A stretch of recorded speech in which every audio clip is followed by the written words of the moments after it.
All right. Hi. How's it going? I'm good. How are you? I'm doing all right. So Ben, tell me what brings you in today. What do you want to talk about? Well, I have a conversation with my parents. I'm getting really big into CrossFit, and I think I want to compete at CrossFit and all that kind of stuff. But they don't really think that my lifestyle outside the gym is being productive for my goals in the gym are. Okay, tell me about your lifestyle outside. I'm a pretty social person, so I love hanging out with my friends. We drink on the weekends. Like go out, we party like Fridays, Saturdays, sometimes Thursdays. Just having a lot of fun. But I still get up in the morning. I still go and train. I still work hard. So I'm still making progress in the gym, but parents don't think that's long term going to help me get to where I want to go. Got it. So it sounds like that time with your friends is really important because they really validate you. Is that right? Like just spending time with people. Yeah, we like each other. We like hanging out. And, yeah. Like they're supportive of my gym training, and they don't train as hard as I do, but like they still like to train, so we have that in common. We grew up together, so yeah, I guess we validate each other pretty well. Gotcha. Okay. Tell me a little bit more about your gym environment. What does that look like? I have my trainer. He's a really cool guy. He's I don't know, it's kind of weird because it's like the first man that's not my dad who's like coaching me really hardcore. He's like on me, and he's kind of showing me new things. Like it's like a different male perspective on like coaching, leading, like mentoring kind of thing. Gotcha. So it's awesome. He's showing me new music. He's more of he's like different. He's a gun guy. He's got tattoos. He's like shirts off, like running around. So it's kind of it's an interesting environment that's a little changed than what I'm used to. Got it. So it's really cool. What has this training done for your mentality outside of the gym? It kind of shifted from being like physical health has always been like I knew it was important, but now it's like I want to be really good at this. Okay. So it's like it's gone from slowly jumping up my priorities, kind of going up the list. It's more important than video games to me now. Gotcha. So probably more important than school at this moment. It probably shouldn't be, but it's way more fun. Yeah. So for you, physical health is really important. Connecting with the people in the gym, connecting with other people that have the same values. Physical health. I would say more physical ability. Okay. Because I know sometimes CrossFit you go past the point of health, and I'm okay with that. I'm willing to accept that. Okay. So you're willing to kind of go into that place of a hurt. Where like your lungs are burning, your legs are burning, and you're just making it happen. Fighting limit, like ripping that deadlift if I need to. Like cool. That kind of stuff. Cool. Okay. So what makes you better able to do all that kind of stuff? What habits do you have that makes you better able to push that limit in the gym? I show up. I go hard. Okay. I drink pre-workout. I drink protein shakes. Like that, and then I go every day. Okay. For Sunday, rest Sunday. But other than that, I go all the day, every day. I say after I do 100 GHD sit-ups every day. Kind of working on that progress. Okay, so you do a lot. You just put in a lot of work while you're inside the gym, and then when you're outside the gym, it's kind of like. I get a lot of protein in. I eat a lot of chicken. I eat a salad at night. I get my protein shake after workout in, stuff like that. Gotcha. So you're eating really, really healthy. You're tracking macros. You're no. Okay. I'm getting in. I'm eating a lot of protein, but like I'll still kind of like alcohol's not healthy. I still drink that kind of. I drink that on the weekends. I drink beer, liquor, and then when I do drink, like the diet tends to go downhill a little bit. Okay. But. So it sounds like when you drink, the other priorities that you set during the week also sort of shift. Is that what I'm hearing? Yeah, because I guess if training was my number one priority, I probably wouldn't do some of the things I do on the weekend. Okay. So what I'm hearing you say is that you really want training to be your number one priority, but you also just really enjoy the drinking and the spending time with your friends and kind of letting loose outside the gym. It's fun. It's like we got school during the week, and it's like it's stressful. You got all those things, and we get to relax. We get to hang out. We get to just act like dumb kids. Gotcha. So it's fun for you to feel like a dumb kid and be a little unstructured. Yeah. I gotcha. Okay. So I know that you're here because your parents wanted us to kind of talk a little bit about your drinking and things like that.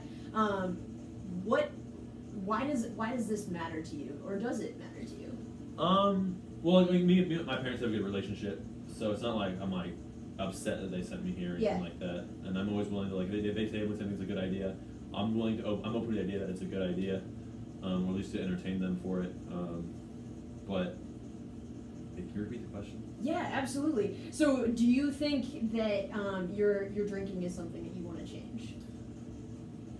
Yes, but my friends, it's still important to me to have a good social life with my friends. Gotcha. And if they drink on the weekends, I'm probably gonna drink on the weekends. Gotcha. Okay. So knowing kind of where your priorities sit, and knowing how open and connected you feel with your friends, if you were to tell your friends that you were to go and spend time with them and not drink, how do you think they'd respond? I mean, as boys do, we probably like rag on each other a little bit. Yep. But I think it'd be a difference if I was just like, hey, I'm done drinking, versus, hey, I have a competition coming up, I'm not going to drink for a month. Gotcha. And I think there'd be a difference there. And I think there'd be a difference for me too. Just Okay. Because it's like, it's really weird, just like, hey, I'm cold turkey not going to drink for the next 6 years. Like, Yeah. that's different than, all right, I'm going to take a month off and just see what kind of progress I can make. Gotcha. Okay. So it sounds like maybe you have some curiosity about just like seeing what can happen if you take that month off, and if you decide to, see how much you can push the limit, Yeah. rather than saying cold turkey. This is the way the rest of my life's going to Yeah. be, and That's deciding like that day. it's a big commitment Totally. for something where, like, let's say what I don't know, that's a big commitment for Yeah. long term. I gotcha. Yeah, that makes a lot of sense, and it's like really hard to walk into a day and be like, okay, I'm gonna change everything today. Yeah. Yeah. Okay. So if you were to walk out of here and decide that for the next month you're gonna push off drinking just to push some aerobic capacity limits, some recovery limits, while you're in training, what would help you successfully accomplish that? I think if I had a competition I was signed up for, Okay. so I actually had, like, I'm a deadline person, so having a deadline right there would be, I think, a really good thing to actually push me there, because also if I'm not prepared for that, that's like, more than anything, like, not being prepared for something like a competition and being out on the floor and getting, like, embarrassed or beat, like, that's not okay with me. So if I had something where that situation was going to come up, I would do my best to make sure that doesn't happen. So Okay. if that involved not drinking, that's something I think I can get behind. Got it. So if you were to sign up for the Open in the next, which starts in the next 5 weeks, like you would be willing to say like, cool, I'm gonna chill and push the limits for the Open. Yeah, I think more like a local competition where Okay. it's actually like on the floor competing, Gotcha. like building up to a cumulative event where it opens like 5 weeks, and also like I know I'm not gonna win. 'Cause Yeah. It's all like that. But if I was like an actual local competition at a gym, if my competitor's there, I can see you, I can beat you, Right. and then go. Right, and put everything out onto Yeah. the floor, everything into your training in that month Yeah. ahead of time. I gotcha. Okay, cool. Sounds good. So, it kind of sounds like, moving forward, as we're focusing on this next strength block, that if you are willing to leave here today and say, you know what, like, I'm nixing drinking for the month. We'll get you signed up for the throwdown across town. At the end of the month, and just kind of see how that feels, right? And not Okay. necessarily, make big life changes today or anything like that.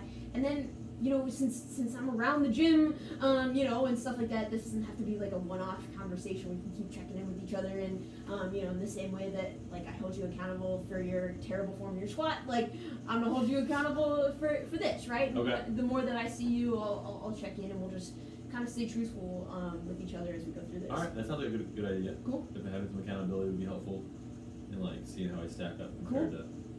So I definitely notice my workouts the days after I drink aren't as good, but I can always just like push it. But everyone's like, you'll be able to do that when you're older, but I can still do it now, so Right. I don't see the consequences of my actions. I gotcha.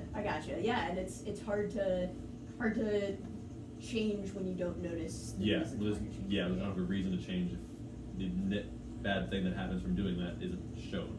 Like, I'm not seeing it right yet. So what I'm hearing you say is that having some like tangible results as to why it's different might be helpful Yes. to fuel Yeah, that. I think so. Cool. What do you think about tracking some data and doing some real specific testing differences over the next 4 weeks? Yeah, I've kind of read about HRV. Yeah. And maybe if that's my body's ability to recover, and I know that alcohol can make recovery worse. Maybe if I like drink and then check my HRV the next morning, it probably won't be as recovered as it could be. Gotcha. So let's track heart rate variability over the next 4 weeks and see if as you're taking a step back from drinking, see if that shifts the way that you're recovering on a day-to-day basis, and see how you feel as. So I should as drink moving tonight though to get a baseline, right? just to see. I mean, I'm not gonna say yes or no, right? This is something where if you're gonna start this block tomorrow, right? Like, you know, Yeah. feel that out, right? And starting the block on a hungover foot might be tough, right? But if that's something where you finding that baseline really matters to you, then that's one of your choices, right? Go ahead, Quest. Not do that. Okay. Yeah. All right, sounds good. Okay. Well, you know, I'm around, so let me know next time you want to check in, and we'll check in after the throwdown next month. All right, sounds good. Cool. It's a pleasure. All right, thanks, Ben. All right, no problem.